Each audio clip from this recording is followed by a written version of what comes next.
Professor Zia الرحمن صدیقی۔ گفتگو کا موضوع ہے اردو میں ترجمے کی روایت اور ممتاز ادارے۔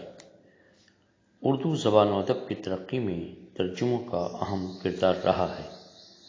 اردو کے بہت سے محاورے، الفاظ اور اصطلاحات عربی و فارسی سے معمولی تبدیلی کے ساتھ اخذ کردہ ہیں یا ترجمہ شدہ ہیں۔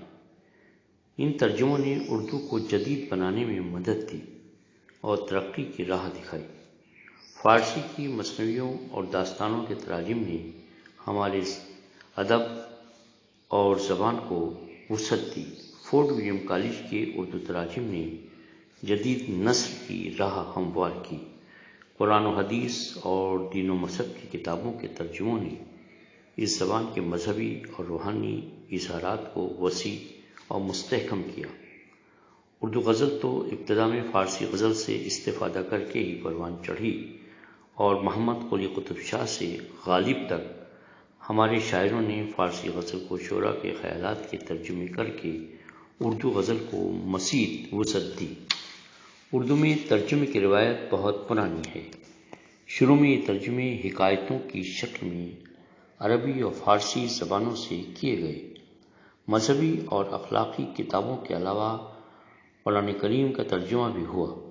جب علمی اور ادبی موضوعات کی طرف رجحان بڑھا تو عربی و فارسی کے علاوہ ترکی، سنسکرت اور انگریزی زبانوں سے ترجموں کی روایت عام ہو گئی۔ باقاعدہ ترجمے کا رواج اردو میں مدرسہ غازی الدین حیدر سے ہوا، جہاں سائنس سے متعلق کئی کتابیں ترجمہ کی گئیں۔ علمی اور فنی ترجمے کی رفتار میں اس وقت تیزی آئی جب باضابطہ ادارے قائم کیے گئے۔ ان ممتاز اداروں میں فورٹ ولیم کالج، کلکتہ، جو 1800 میں یہ کالج انگریزوں کی تربیت دینے کی خاطر قائم کیا گیا تھا۔ کلکتہ کی طرف سے جان گلکرسٹ نے خصوصی توجہ دی اور ان کی نگرانی میں ادبی نوعیت کی کتابیں ترجمہ ہوئیں۔ تاریخ پر بھی 3 کتابیں تنخواہ منشیوں نے ترجمہ کی۔ قرآن کریم کی 56 صفحات کی طباعت بھی ہو چکی تھی، لیکن اچانک کسی مصلحت کے تحت اسے روک دیا گیا۔ شکنتلا، سنگھاسن بتیسی اور قصہ 4 درویش اسی کالج میں ترجمہ ہوئیں۔ دارالترجمہ شمس الامراء، حیدرآباد۔ نواب فخر الدین خان شمس الامراء نے محلہ جہاں-نما کی ایک حویلی میں اسے قائم کیا، جہاں ہندو، مسلمان، انگریز اور فرانسیسی علماء ترجمے کا کام کرتے تھے۔ نواب صاحب کو سائنس اور دیگر جدید علوم سے بڑی دلچسپی تھی۔ اس نے 1833 سے 1877 تک کے عرصے میں یہاں سے 37 کتابیں ترجمہ ہوئیں، جس میں علم ہندسہ، علم حیات، علم آب، علم ہوا، علم مناظر، علم برق وغیرہ اہم ہیں۔ نوابین اودھ کے زیر اہتمام علمی و فنی تراجم اودھ کے نواب نصیر الدین حیدر نے انگریزی سے اردو میں سائنسی کتابوں کا ترجمہ کروانے کے لیے ایک انگریز مقرر کیا تھا۔ ان کے بعد محمد علی شاہ اور پھر امجد علی شاہ نے اس کام کو آگے بڑھایا۔ 1833 سے 1853 تک کے درمیان متعدد کتابیں ترجمہ کی گئیں، جن میں مفتاح الافلاک، رسالہ حیات، مقاصد علوم، رسالہ مقناطیس وغیرہ اہم ہیں۔ اس کے بعد ہے vernacular translation society, Delhi college میں ترجمے کا باقاعدہ کام شروع ہوا۔ یہاں ریاضی، سائنس، فلسفہ، تاریخ اور اخلاقیات کی تعلیم دی جاتی تھی۔ اس میں طلباء کے لیے نصابی کتب مہیا کرانے کی غرض سے کتابیں ترجمہ ہوئیں۔ اس کالج میں سائنسی اور جدید علوم کے تراجم کرانے کے لیے پہلے ترجمے کے اصول مقرر کیے گئے اور پھر جدید علوم کے تراجم کے سلسلے میں متعدد اصطلاحیں بھی وضع کی گئیں۔ اس سوسائٹی کے ترجموں اور تالیف کی تعداد 128 ہے۔ یہاں کے مترجمین میں اسپرنگ، منشی کریم الدین، مولوی ذکاء اللہ، ماسٹر رام چندر پیارے لال اور ڈاکٹر ضیاء الدین کے علاوہ دوسرے کئی علماء شامل ہیں۔ سائنٹیفک سوسائٹی علی گڑھ، یہ سوسائٹی 1863 میں سر سید احمد خان نے قائم کی۔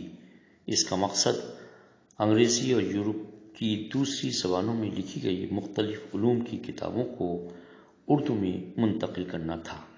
سوسائٹی نے 15 کتابیں انگریزی سے اردو میں ترجمہ کر کے شائع کرائیں، جن میں تاریخ مصر، تاریخ چین، تاریخ ایران، تاریخ قدیم یونان، تاریخ ہندوستان، فن کاشتکاری، رسالہ علم برقی اور علم جغرافیہ وغیرہ شامل ہیں۔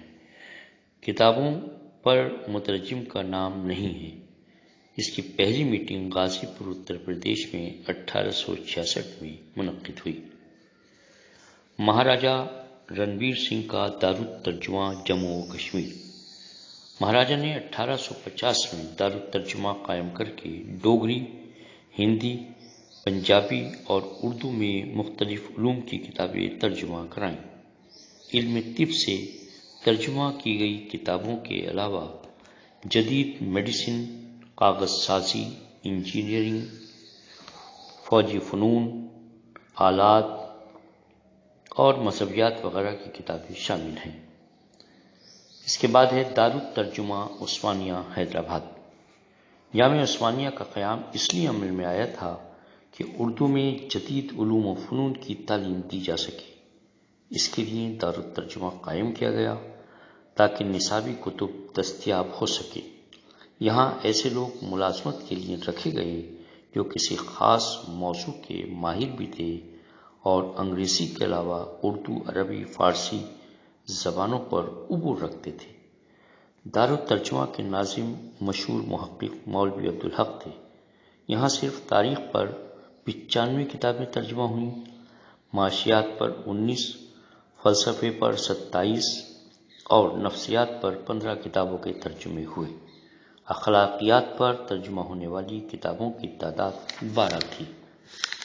دارالترجمے کا قیام 1870 میں ہوا۔